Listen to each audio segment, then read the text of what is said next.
Hello, I'm here again to talk about American domestic politics, and yes, it's referring to Trump's decision to invade Venezuela and how times have changed, and how there is a silver lining. The American people are starting to wake up.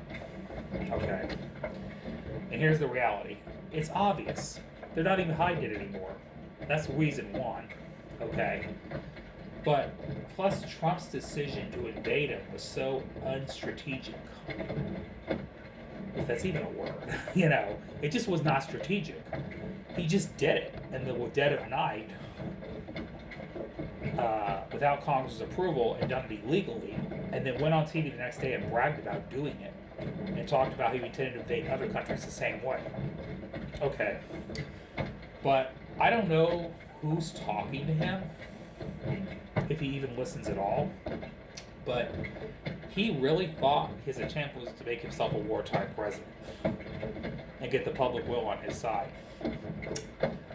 The problem with his approach, though, is even though he's managed to get himself elected twice, I have noticed that not only is he not good at governing, he's not good at negotiating. He's showing us he was never a good businessman, yet alone a good government official. Okay? The guy bankrupted 6 freaking casinos, for crying out loud. Okay? Where the house always wins. Why do people still believe he's a good businessman? Half the businesses he ran were fraudulent charities, and a lot of the big products he promotes aren't even around anymore. I mean, let's not be silly here. I mean, and if there's anything, it's designated to Trump Towers. Like, who really goes to Trump Towers anymore? Like, come on, seriously. I mean, the guy's never done an honest thing in his life, and he's not even good at the dishonest stuff. All right, it's just amazing to me that you would think an evil genius would be the one running our country to the ground, and it's a bunch of morons who managed to make it big with lots of money, but so moronic and selfish at the same time. It's amazing to me. These people are moronic, what they're doing. It's just, and what I was about to say, though, is he didn't push a propaganda campaign to convince the public to be on his side to make this decision. But obviously, times have changed. People are war weary. Okay? American public overall is tired of their taxpayer monies funding foreign endeavors. Okay? They're tired of their money paying for wars in other countries. Okay? Most people don't even care about foreign policy. They care about what's going on in their own backyard. Okay? Well, when the house is burning down, the last thing they want to hear is the president's invading another country, and now he's going to focus on governing the country when he can't even govern another country just because he's taken over their country and taken their resources, when he's running our country into the ground right now. Okay. He's not even governing our country. How is he going to run another country? Okay. And people are connecting the dots. Because not only did he not push a propaganda campaign, okay, it's not even whether people just agree with it or don't agree with it. People's attention spans already left it. Because there's so much going on at one time that who can keep track of all the stuff going on? It's overwhelming. But there's enough sense in people's heads where they look at this and think about it and go, wait a minute, why would I be cool with that? That's crazy. And I know it sounds crazy. Still 37 to 40% of the public still supports him going into Venezuela. But all the other numbers that led to his cause for going are down in single digits, which is kind of funny. And what's funnier about it is, I know it's discouraging, but at the same time, that's the max of his base support too. That's people that are hardcore Trumpers that he got on his side. He got them on his side with this decision because of political tribalism. That's all it was. Okay, because he got more support than that when he won the election. So we have to remember that. Keep that in mind. Okay, and I don't believe the 40% number. I think it's more like 35, 37. But anywhere in that ballpark. Here's the thing.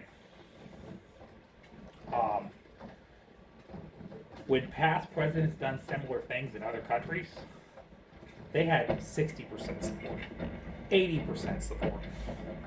Okay? Because there was a propaganda campaign behind their reason for doing it. All right?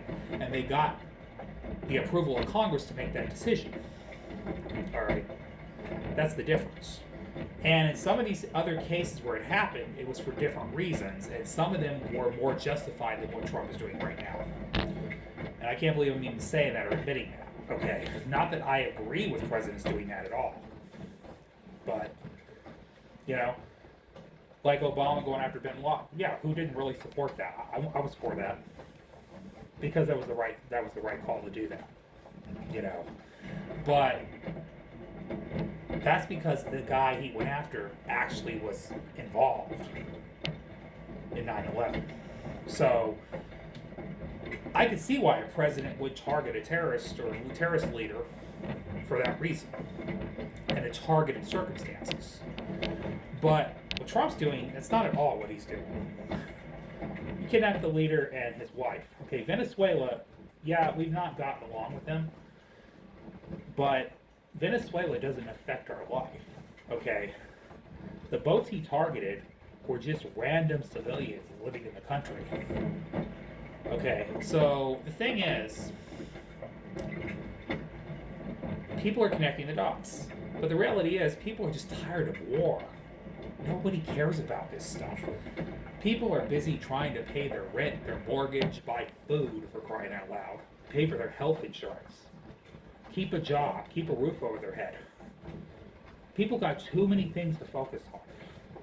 The last thing they want to hear is the President of the United States is bombing countries illegally and kidnapping their leaders while they're struggling at home. As the big egomaniac orange man goes on TV and brags about doing it, why he did it. Okay. People are connecting the dots because they're hurting. All right. So obviously, the people are connecting the dots with the pedophiles and the war criminals all in bed with each other connected. People are figuring this out. Okay. Trump taking no orders from Netanyahu on foreign policy decisions, domestic policy decisions at home in America. People are connecting the dots. Okay, people see there's a connection here. All right. Now, ultimate reason why Trump did this, beyond financial reasons, was to distract people from the Epstein files. Isn't it obvious? Okay. And along with the elite that are behind him, along with the pedophiles and the war criminals, they all wanted that distraction. So yeah, it's obvious. And anybody with half a brain can freaking see that. Like, come on, dude. I'm just wondering when America will wake up. America literally elected this guy again. Yet, majority of the country does not agree with anything he's doing. Okay. So, yeah. And now he's waking up realizing he does not have the public will on his side. Okay. So like I said, when past presidents done these things, they had 80% approval. He has maybe 40%. Okay. So the reality is, people are waking up to this BS. All right. And yeah, America's over it. We're over it. Okay. It's time for this buffoon to go. I'm sorry. It's literally time. We need accountability back in our country. This is ridiculous. All right. That's all I have to say in this video. I might go on to another one in a second here, but see y'all later. Have a great night.